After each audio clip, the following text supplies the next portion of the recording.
Well, it appeared that all just sort of came together. As you say, Willie Nelson had always been a Sinatra aficionado, and in all of the decades of glory, hardship, disappointment, and hanging on by his fingernails, music was the only thing that ever remained steady. Willie did have a secret, however, that gnawed at him every day for decades.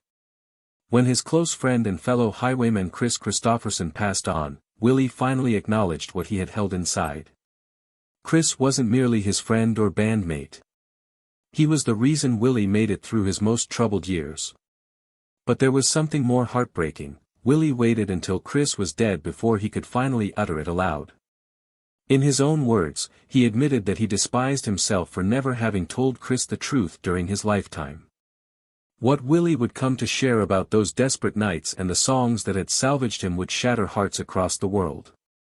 There are some secrets too heavy to be borne alone, and for Willie Nelson, the burden of secrecy became too much. If this kind of story touches your heart, if you're someone who cares about truth, responsibility, and speaking up for the voiceless, please like this video, subscribe to our channel Spark Science, and share it with someone who should hear it. Let's get started. Willie Hugh Nelson was born on April 29, 1933, in Abbott, Texas, a town so tiny it counted only about 300 folks at the time. It was the depth of the Great Depression, the worst economic calamity in American history. 1 in 4 Americans was out of work. Poverty and hunger and despair blanketed the land. Right in the middle of this conflict, tragedy befell Willie before he was old enough to know. His mother departed when he was only 6 months old.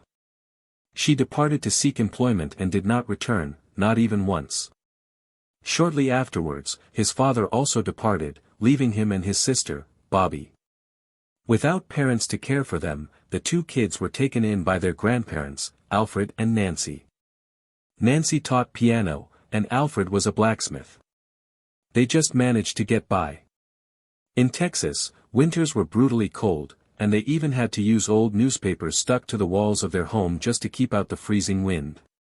That was Willie's world when he was growing up: hunger, heartache, and abandonment before he even knew how to say the word. By the time he was 7, Willie was already picking cotton in the hot Texas sun after school to earn money for food. That same year, he almost did not survive.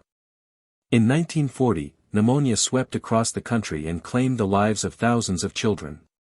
Willie picked it up, and despite doctors of that time having very little medicine that functioned, he somehow managed to survive. That illness deposited a ruggedness in him, an impression of resilience that would stay with him through the worst pages of his existence. A year before, at 6 years old, something took place that transfigured everything. His grandfather Alfred gave him a guitar. It wasn't sleek, it was a shabby, inexpensive instrument that they could hardly afford, but the instant Willie picked it up, something clicked. By age 7, he was writing songs. His first was likely a small gospel song, something easy, not the refined, pretty paper, that arrived many years later in 1963. But even then, music was his source of sustenance. By the time he was 10, Willie was gigging in local taverns, making more than grown men picking cotton from dawn till dusk. This small boy in baggy overalls was a musical child genius. But at home, life was strict and involved.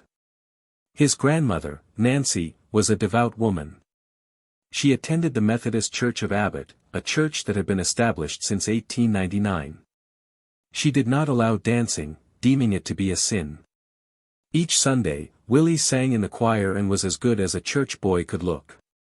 But on the sly, he was stealing beers and smoking cigarettes, afraid that his grandmother's hot hellfire sermons would get the best of him someday. While she prayed, he tuned into Bob Wills and his Texas Playboys on the radio, music she would have deemed the devil's work. In a turn of events many years after, Willie purchased the very same Abbott church to prevent it from closing down. But prior to those preservation days, there was heartbreak that sliced deeper than ever before. In 1939, when Willie was merely 6 years old, his grandfather Alfred, his father figure, his instructor, and the person who had presented him with that guitar, passed away due to pneumonia.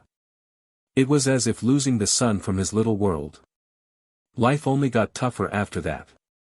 He had to rise early enough to milk cows prior to school and labor long hours just to enable his family to survive. The agony etched something indelible on him, igniting the spirit of independence and outlawry that would chart his professional life. By 1950, age 17, Willie had graduated from high school and entered the U.S. Air Force. He desired to serve his nation, but after 9 months, his back ruptured from moving heavy equipment. The injury was so bad he was medically discharged. Having lost his dream of being in the military, he returned to music. In 1956, he left for Vancouver, Washington, and became a radio DJ at KVAN. He cut his first single, No Place for Me, with Lumberjack on the flip side. Undeterred, he even started his own label, Willie Nelson Records, and sold the records and signed photos for $1 each. Starday Records wouldn't release his material, but Willie didn't quit. He sold 3,000 personally, working the circuits through his radio show. However, cash was uncomfortably tight. He washed dishes, worked late nights, and even sold vacuum cleaners and Bibles to put food on the table for his family. He tried out to get on the Ozark Jubilee but was rejected. Life was hard, but each disappointment seeped into his songs, infusing them with pain and hard edges no Nashville gloss could simulate. In Fort Worth, he started playing in crazy honky-tonk clubs, where each night dissolved into fistfights. In order to defend himself, he hired drummer Paul English, who appeared threatening with his devilish goatee and brought guns, to play with him. Willie himself would sometimes fight when drunken strangers attempted to instruct him on what to play. But those evenings toughened him up, taught him how to control a crowd and how to make it in an industry that consumed the weak. And then there was the day that crushed his heart but altered his course. In 1959, penniless and on the verge of eviction, he sold a tune titled Family Bible for $50. It was a huge hit for another performer. At about the same time, he sold Nightlife for $150, a song that would bring millions later to others. He learned the toughest lesson of his life: always retain your songs. That lesson would ultimately make him rich and self-sufficient. By 1960, Willie was in Nashville. He was almost 30 years old, penniless, and sometimes slept in his automobile. One night, on a snow night, he parked his car and slept in the snow, prepared to quit and die. A friend rescued him just in time. Shortly afterward, songwriter Harlan Howard listened to his songs at Tootsie's Orchid Lounge and persuaded Pamper Music to sign Willie for $50 a week. That check paid for his survival. In 1961, he penned Crazy for Patsy Cline. She despised it at first, but when she performed it, it was her biggest single and a crossover anthem.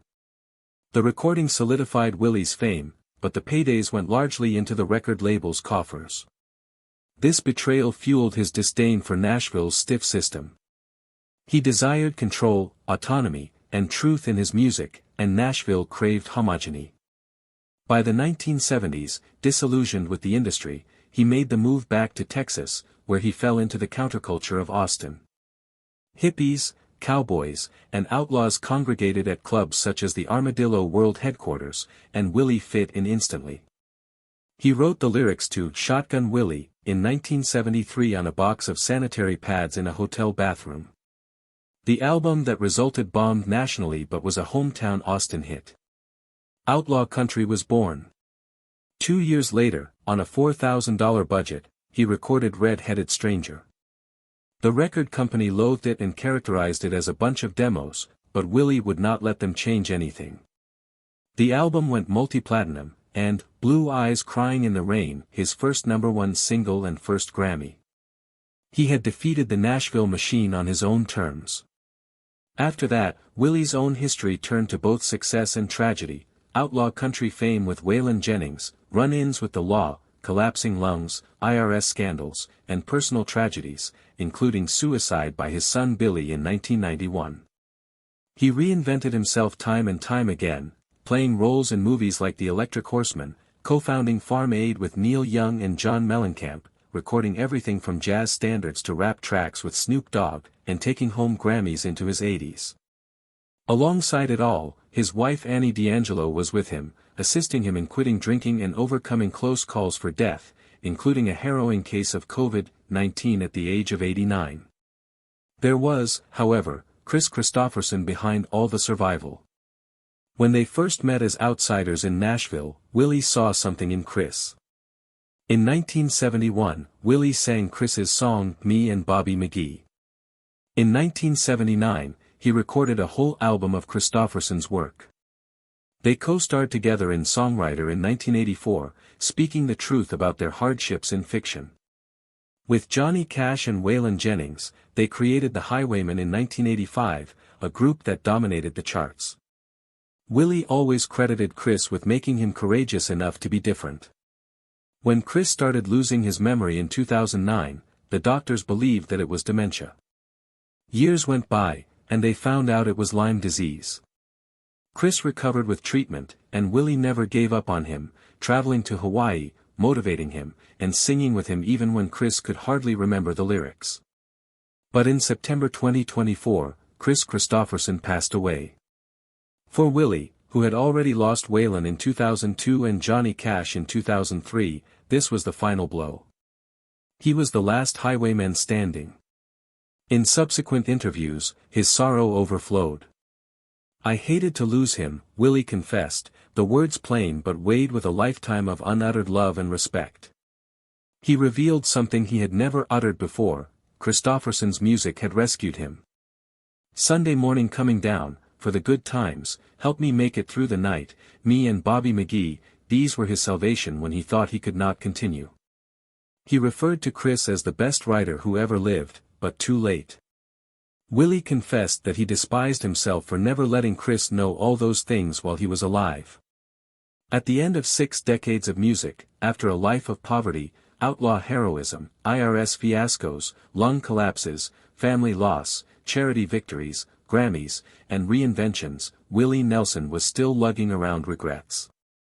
The hardest outlaw of them all remained, in essence, a man who had lost too many and spoke too little when it really counted. That is the tale of Willie Nelson, the Abbott boy who weathered abandonment, the outlaw who sabotaged Nashville, the icon who duet with Snoop Dogg, the survivor who lived to see nearly everyone else die off, and the man who finally acknowledged that Kris